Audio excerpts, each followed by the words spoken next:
نحمده ونصلي على رسوله الكريم اعوذ باللہ من الشیطان الرجیم بسم اللہ الرحمن الرحیم الصلاۃ والسلام علیک یا سیدی یا رسول اللہ وعلی آلک واصحابک واہل بیتک یا سیدی یا نور اللہ۔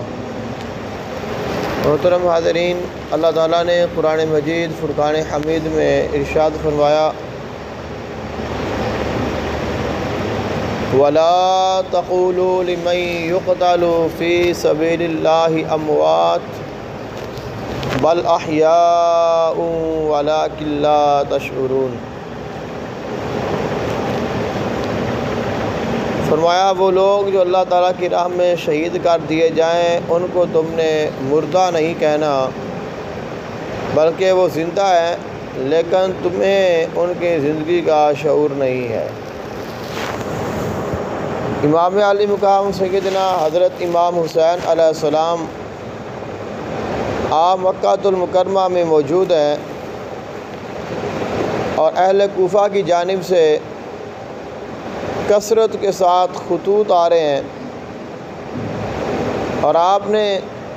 اپنے چند ساتھیوں سے آقا علیہ الصلوۃ والسلام کے صحابہ کرام سے مشورہ فرمایا کہ ہمیں کیا کرنا چاہیے۔ تو زیادہ لوگوں کی رائے یہی تھی کہ آپ یہیں رہیں اور ان لوگوں کی باتوں اور ان کے خطوط کو درگزر فرمائیں۔ امام حسین علیہ السلام کے پاس کوئی شرعی دلیل موجود نہیں تھی کہ جس کی بنا پہ وہ اہل کوفہ کے خطوط کو رد کرتے، کیونکہ وہ کہہ رہے تھے کہ آپ ہمارے پاس آئیں، ہمارا سہارا بنیں، اور ہم پہ ظلم ہو رہا ہے اور یہ فاسق اور فاجر، یہ ظالم، یہ حاکم ہم پہ مسلط ہو گیا ہے اور ہمیں اس سے نجات دلائیں، اور اگر آپ نہیں آئیں گے تو پھر کل قیامت کے دن ہم آپ کے نانہ مصطفیٰ کے سامنے آپ کی شکایت کریں گے کہ ہم نے ان کو بلاتے رہے، ہم ان کو کہتے رہے، لیکن انہوں نے بھی ہمارا ساتھ نہیں دیا۔ تو آپ نے پھر اس چیز کو بہتر اور مناسب طریقے سے سر انجام دینے کے لیے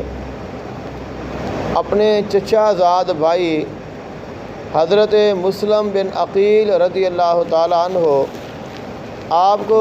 کوفہ کی جانب روانہ فرمایا اور فرمایا آپ جائیں اور وہاں جا کر حالات کا جائزہ لیں، لوگوں کو دیکھیں اور اس کے بعد مجھے آگاہ کریں، تو پھر ہم فیصلہ کریں گے کہ ہم نے وہاں جانا ہے یا نہیں جانا۔ حضرت امام مسلم بن عقیل رضی اللہ تعالیٰ عنہ آپ روایات میں ہے کہ آپ کے ساتھ آپ کے دو بیٹے بھی تھے، محمد و ابراہیم ان کے نام تھے، تو آپ ان کے ہمراہ چلے اور آپ کوفہ میں پہنچے۔ تو جب آپ کوفہ میں پہنچے ہیں لوگوں نے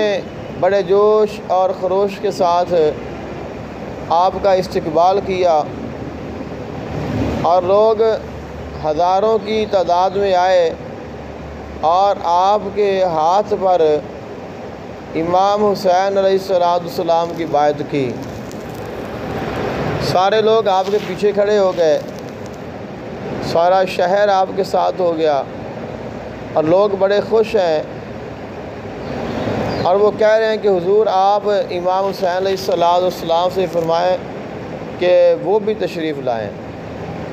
تو آپ نے جب دیکھا کہ یہ سارے لوگ اپنی بات میں سچے ہیں اور انہوں نے بیعت بھی کر لی ہے اور پھر بھی مطالبہ کر رہے ہیں، تو آپ نے پھر وہاں سے ایک خط لکھا امام حسین علیہ السلام کے نام کہ حضور یہاں پہ جو حالات ہیں وہ صحیح ہیں، اور ان لوگوں نے جیسے اپنے خطوط میں کہا تھا ویسے ہی یہ لوگ سچے ہیں، اور آپ مہربانی فرمائیں اور تشریف لے آئیں۔ اب آپ نے یہ خط لکھ دیا اور اسی دوران ہی جو یزید ہے اسے کسی نے خبر پہنچائی کہ کوفہ کے لوگ جو ہے انہوں نے امام حسین علیہ السلام کی بیعت کر لی ہے، اور حضرت امام مسلم بن عقیل رضی اللہ تعالیٰ عنہ ان کی بیعت لے رہے ہیں۔ تو یزید نے پھر جو کوفہ کا گورنر ہے نعمان بن بشیر ان کو معطل کیا، اور عبید اللہ ابن زیاد یہ بڑا مکار اور بڑا تیز ترین اور شاطر آدمی تھا، اس کو کہا کہ تم جاؤ اور وہاں کے جو حالات ہیں ان کو سنبھالو۔ اب یہ شخص اس نے حجازی لباس پہنا، یعنی وہ لباس جو مکہ المکرمہ کی طرف سے آنے والے لوگ پہنتے ہیں، اور رات کو اس رستے سے داخل ہوا شہر میں جس رستے سے امام حسین علیہ السلام نے آنا ہے۔ اب جب لوگوں نے دیکھا لباس بھی ویسا، چہرے پہ نقاب کیا ہوا ہے، سواری پہ سوار ہے، خاموشی کے ساتھ داخل ہوا، لوگوں کو لگا کہ شاید یہ امام حسین علیہ السلام تشریف لے آئے ہیں، تو لوگوں نے بڑا استقبال کیا، بڑی تعریف کی، اپنی محبت کا اظہار کیا۔ اب نہ اس نے اپنا چہرہ دکھایا اور نہ یہ زبان سے بولا۔ اب کسی کو اندازہ ہی نہیں ہوا کہ یہ شخص جو ہے یہ حجازی لباس میں شیطان ہے، اور وہ سیدھا جو ہے گورنر ہاؤس جو دارالخلافہ تھا وہاں پہ داخل ہو گیا، اور وہاں جا کے جو موجودہ گورنر ہے انہیں بتایا کہ تمہیں معزول کر دیا گیا ہے اور میں اب یہاں کا حاکم ہوں۔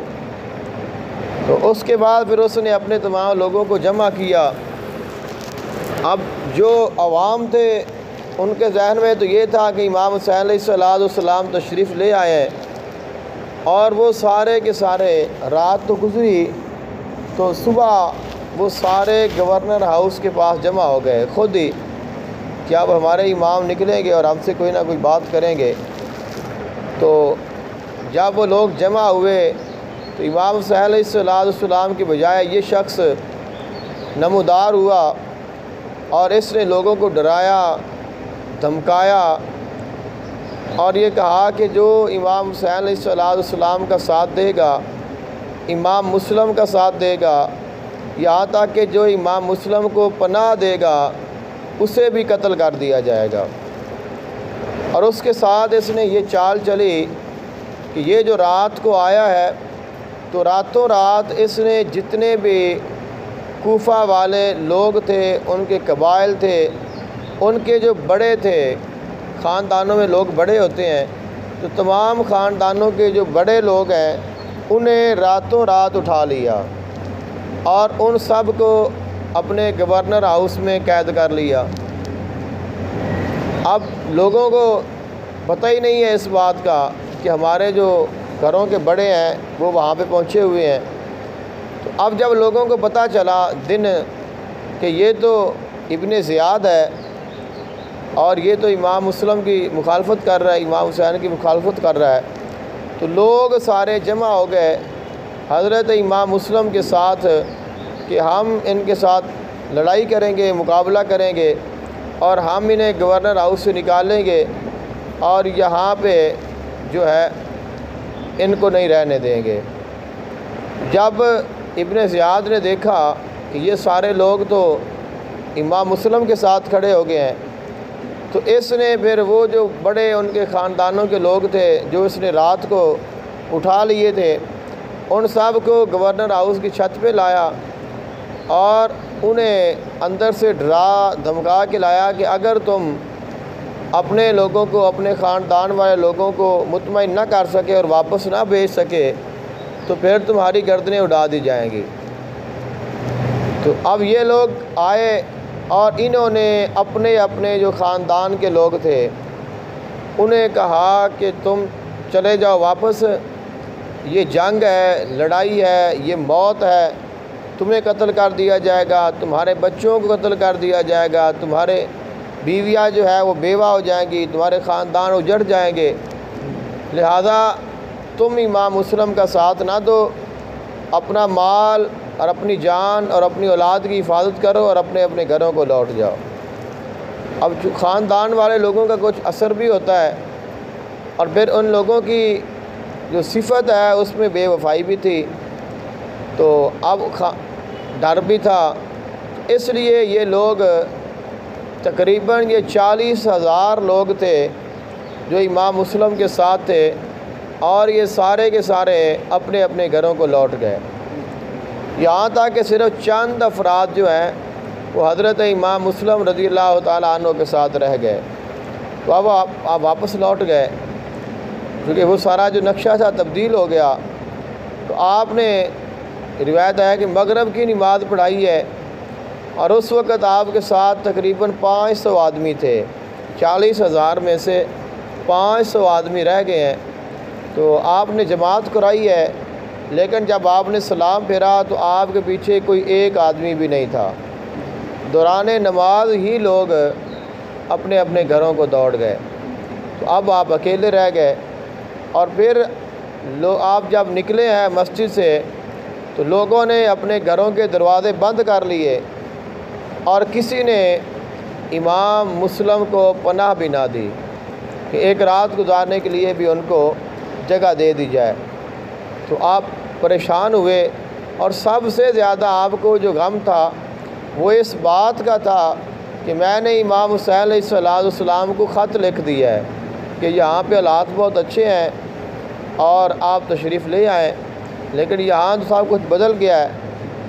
تو بالآخر مختصر یہ ہے کہ اگلے دن امام مسلم رضی اللہ تعالیٰ عنہ کو پکڑنے کے لیے، قید کرنے کے لیے انہوں نے ایک دستہ بھیجا، اور ان کے ساتھ آپ کا کوئی مقابلہ بھی ہوا،